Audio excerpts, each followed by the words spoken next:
Coucou à tous, j'espère que vous allez bien. Aujourd'hui, j'ai décidé de vous partager mes restaurants préférés à Ubud, qui est mon endroit préféré à Bali. Je vais vous donner plusieurs options, des warung typiquement balinais en passant par des restaurants un peu plus occidentaux si je puis dire. Je vais commencer avec le 5e restaurant que je recommande, alors reste bien jusqu'à la fin de cette vidéo pour connaître mon restaurant préféré à Ubud. On va commencer par un petit warung qui ne paie pas de mine, mais qui est pourtant très bon et surtout très peu cher, puisque les plats coûtent entre 2 et 3 euros et ils sont assez copieux. On y allait plusieurs fois vu qu'il était juste à côté de notre logement, donc c'était très pratique. Ici, vous pouvez voir le chapchai, c'est des légumes sautés servis dans un bouillon accompagnés de riz, et un nasi goreng. Et là, c'est un nasi goreng et un mi goreng. Nasi, ça veut dire riz en indonésien, mi, ça veut dire nouille, et goreng, ça signifie frit. Donc le nasi goreng, c'est le plat emblématique de Bali, vraiment, si tu viens à Bali, c'est le premier plat que tu mangeras ici, je pense. C'est du riz frit avec des légumes, et souvent du poulet ou bien un œuf au plat. Le mi goreng, c'est la même chose, mais c'est la version avec des nouilles en fait. Le restaurant s'appelle Warung Bisma et je te mettrai l'adresse exacte dans la description de cette vidéo, comme pour tous les autres restaurants d'ailleurs. C'est un restaurant situé dans une petite rue perpendiculaire à la rue principale, calme et où il y a souvent peu de monde. Autre point positif, on y est servi très rapidement. Autre warung un peu plus excentré du centre-ville, mais qui vaut le détour pour son cadre et son calme idyllique, c'est le warung Lala et Lili, entouré de nénuphars et de fleurs de lotus. Les plats coûtent entre 2 et 3 euros et sont très très bons. L'attente est parfois un petit peu longue, mais bon, rien de bien méchant. Ici, on a commandé du poulet frit avec du riz et un nasi campur qui signifie littéralement riz mélangé. Troisième restaurant de ce top 5 des meilleurs restaurants d'Ubud, c'est Honeymoon Kitchen, qui propose énormément de plats végétariens et véganes, mais aussi des options avec de la viande. C'est un restaurant un peu plus travaillé, on va dire un peu plus recherché par rapport aux deux warung précédents.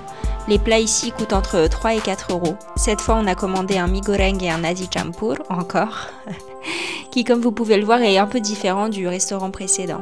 Comme je vous l'avais dit, il y a autant de nasi campur que de cuisiniers, quoi. C'est un plat traditionnel indonésien qui diffère un peu en fonction des régions et des restaurants. Franchement, c'est le meilleur plat à commander quand on arrive à Bali, selon moi, parce que ça permet vraiment de goûter à plein de spécialités balinaises en un seul plat, en fait. Le principe, c'est du riz au milieu, avec autour plein de petits accompagnements, tels que du poulet, des cacahuètes grillées, du piment, de la noix de coco, des œufs durs, des légumes sautés, du tofu, du tempeh, enfin un peu de tout, en fait.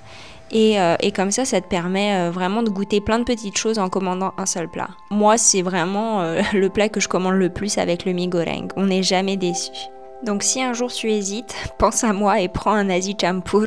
Tu me remercieras plus tard. C'était excellent, le restaurant est très mignon, joliment décoré, avec un petit salon bibliothèque qui donne l'impression de manger chez quelqu'un.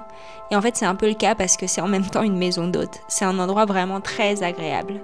On avait tellement aimé la première fois qu'on a décidé d'y retourner. La seconde fois, nos choix étaient un peu moins bons, mais ça reste tout de même un restaurant très qualitatif que je recommande. On a pris poulet sauce cacahuète avec du riz et des légumes, et du poulet aux épices locales avec du riz, une petite salade soja coco, je crois, et le truc un peu intéressant, c'était le fruit du jacquier mariné, qui ressemble en texture et en visuel vraiment à du bœuf bourguignon, quoi. C'était très intriguant. Si tu vas visiter l'Ubud Palace au centre d'Ubud, tu dois absolument passer par ce restaurant qui est situé juste à côté, au niveau du grand carrefour.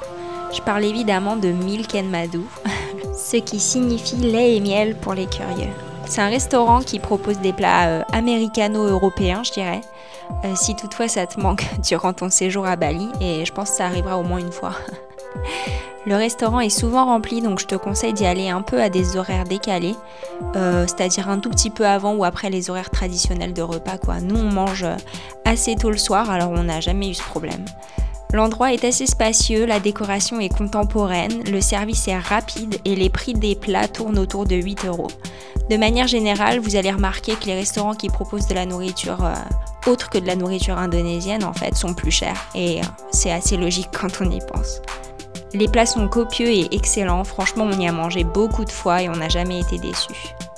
Ici, on a commandé un chicken parma, c'est une sorte de cordon bleu gigantesque, déstructuré, et un peri peri chicken, une spécialité sud-africaine à la sauce chimichurri, un condiment sud-américain. Un beau mélange quoi. C'était super bon, je crois que ça se voit en plus. Petite mention spéciale pour le boba, car c'est assez rare à Bali, et si toi aussi t'es fan de bubble tea comme moi, pense à commander le Thai Milk Boba, c'est une tuerie.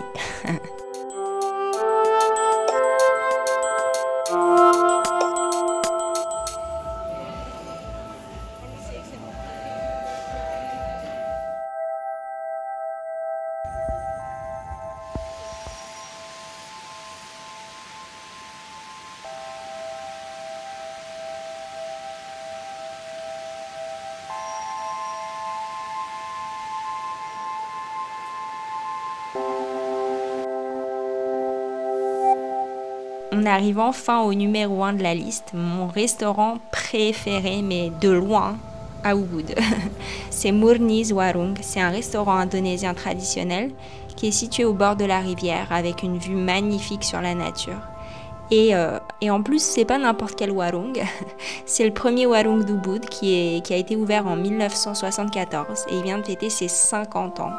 Les plats tournent autour de 3-4 euros, c'est vraiment un excellent rapport qualité-prix et on sent vraiment que les produits sont super frais, de qualité.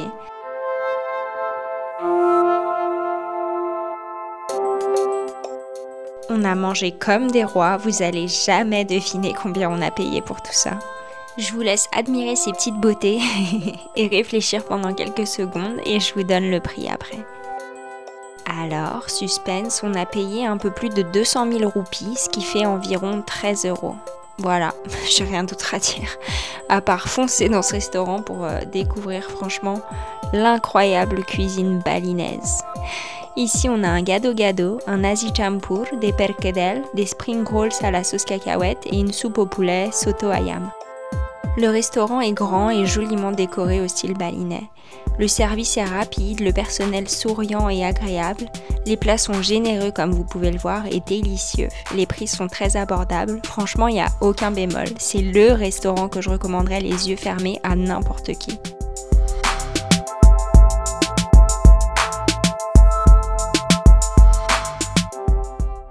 Alors vous connaissez déjà le nasi campur, la soupe de poulet, bon, elle parle pour elle-même, tout comme les petits rouleaux de printemps aux légumes, mais c'est moins évident de savoir ce qu'est un gado-gado ou des perkedel. Alors le gado-gado, c'est souvent considéré comme une entrée, c'est un mélange de légumes croquants et d'œufs durs pour les végétariens, ou bien de tofu pour les véganes, à la sauce cacahuète. Moi qui n'aime pas trop les légumes, franchement c'est vraiment super bon, c'est la sauce qui fait tout.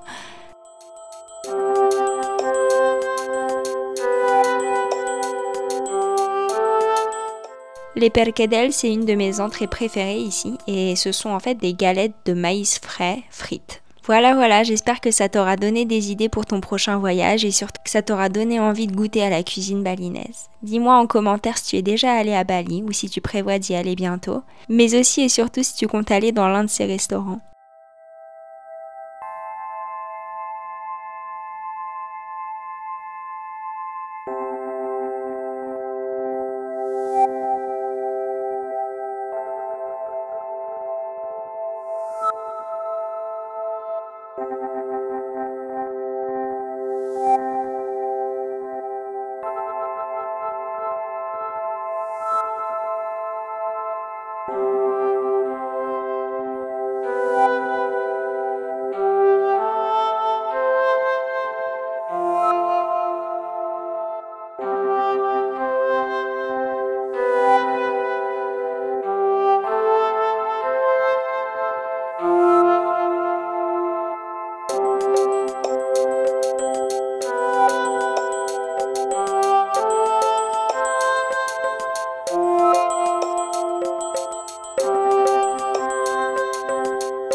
Juste à côté de Mourniz, il y a la célèbre balade Champuan Ridge Walk et le temple Pura Gunung Leba avec la rivière sacrée Tukadvos.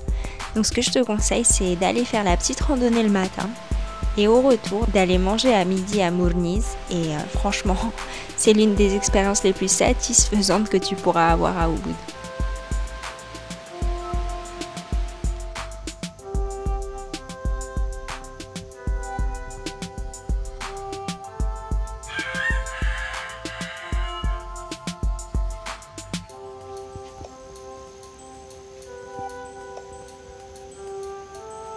En petit bonus, j'ai décidé de te partager un petit warung très peu connu et très sympathique situé au milieu des rizières. C'est l'un des meilleurs spots pour voir le coucher du soleil à Ubud et ce qui est loin d'être évident franchement pour ceux qui y sont déjà allés. Je parle du Monkey Bar et si tu adores le fruit du dragon rose comme moi, je te conseille vivement le Red Purple Ginger, un mélange de fruits du dragon, de citron vert, de gingembre et de menthe. Franchement, excellent. Allez, santé et à la semaine prochaine. Salut!